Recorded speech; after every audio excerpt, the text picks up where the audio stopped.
سخت اعزا رسانی۔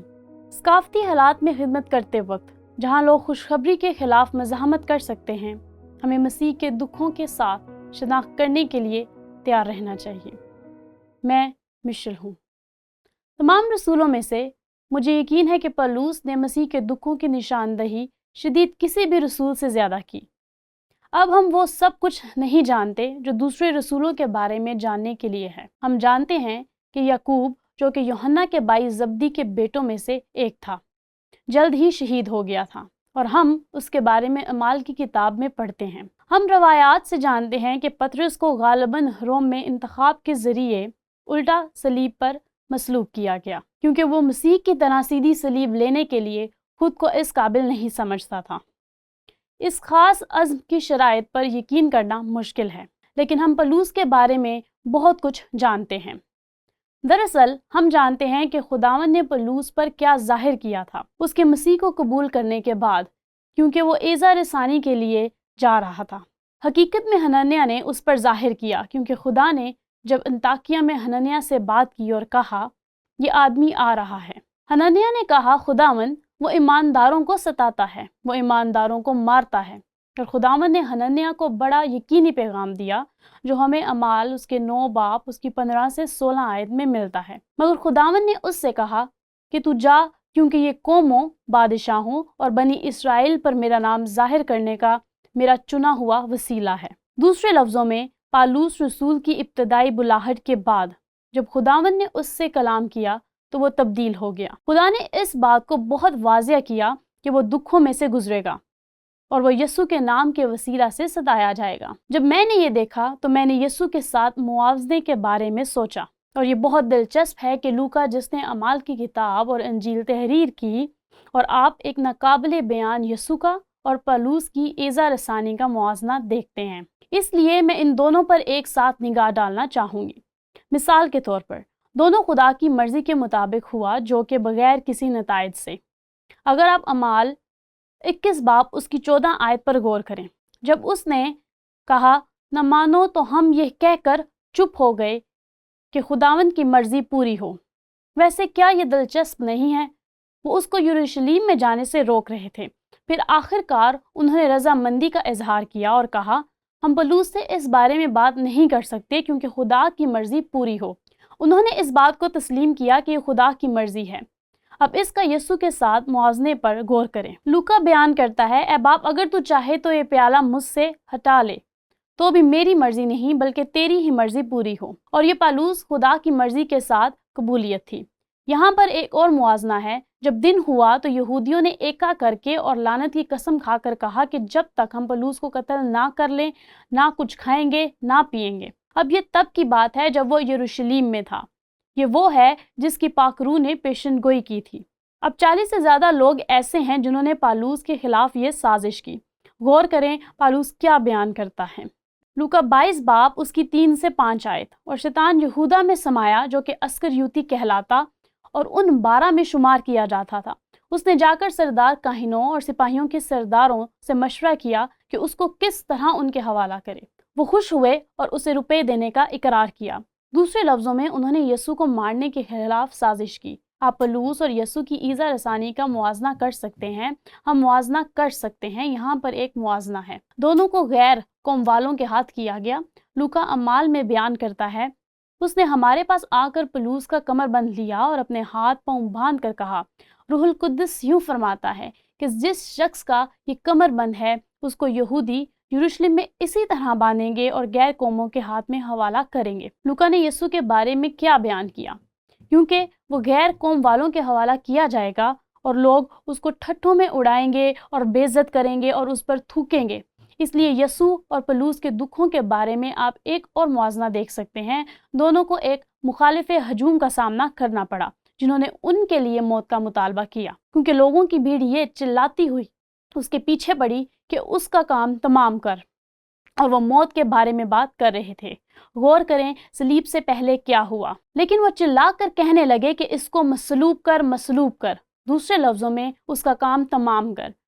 اور اس لیے ایک بار پھر سے آپ دونوں یعنی پالوس اور یسوع کے تعلق سے ایک ناقابل بیان موازنہ دیکھتے ہیں۔ اور اس لیے اس کی ہننیہ نے اس وقت پیشن گوئی کی تھی جب وہ یسوع کے پاس آیا تھا۔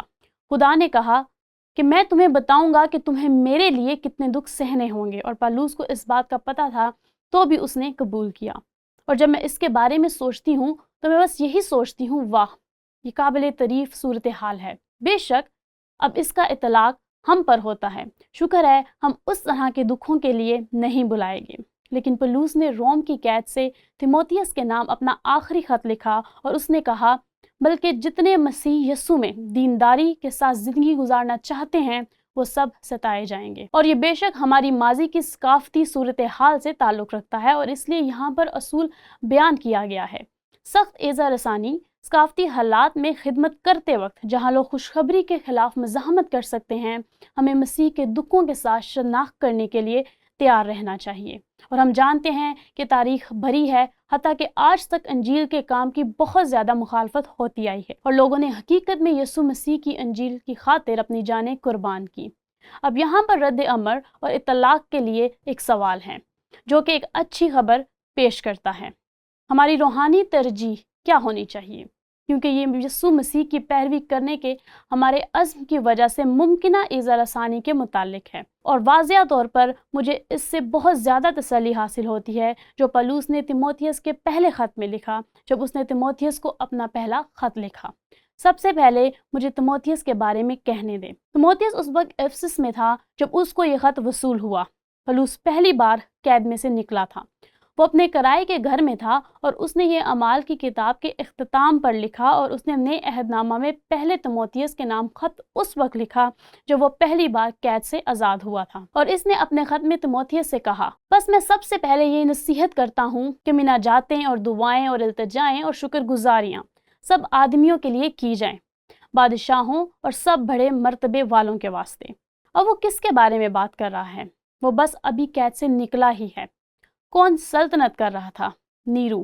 نیرو ایک شریر تھا، بدتر سے بدترین بادشاہ۔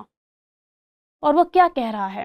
تیموتھیوس، لوگوں سے کہو کہ وہ نیرو بادشاہ اور مسیح کی کلیسیا کے لیے دعا کریں۔ پھر وہ کہتا ہے بادشاہ کے لیے۔ وہ کس کے بارے میں بات کرتے ہیں؟ خیر، وہ کیسریا میں قید میں جانے سے پہلے ہیرودیس بادشاہ کے سامنے مسیح کا گواہ بنا، اور اس نے انجیل کو بیان کیا، لیکن ہیرودیس نے اسے رد کیا۔ اور اس نے فیستس اور فیلکس کے سامنے بھی انجیل بیان کی، اور وہ کیسریا میں گورنر تھے، لیکن انہوں نے اس کو رد کیا۔ اس نے ان کے ساتھ انجیل کو بیان کیا، اور وہ کہتا ہے، تیموتھیوس، آؤ ان سب اختیار والوں کے لیے دعا کریں، مگر کیوں کریں؟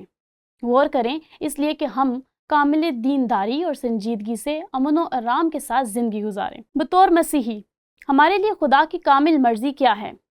ایک ایسا پرسکون اور پرامن ماحول قائم ہو جائے جہاں ہم مسیح کی انجیل کو بیان کر سکیں۔ اب وہاں اس پر اعتراضات ہو رہے ہیں۔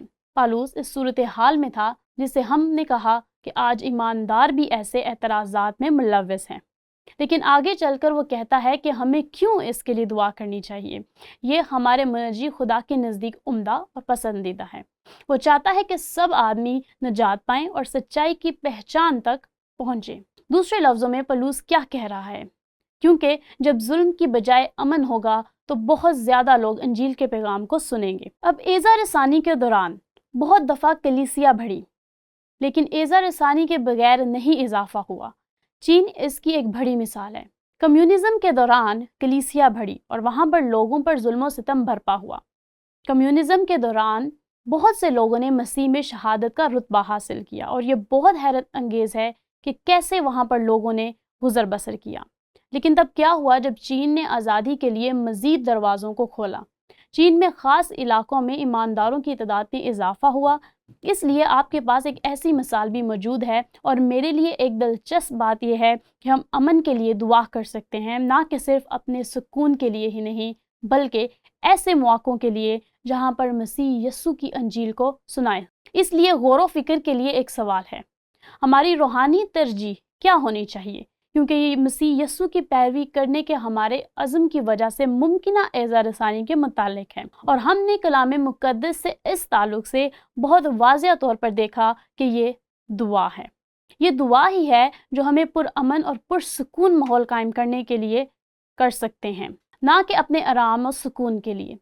اگرچہ میں سوچتی ہوں کہ یہ زبردست بات ہے اور ہمیں اس چیز کے لیے دعا کرنے کی ضرورت ہے، لیکن ایک بنیادی بات یہ ہے کہ ہمیں ایسے مواقع تلاش کرنے کی ضرورت ہے جہاں پر ہم مسیح یسوع کی انجیل کے پیغام کو سنا سکیں۔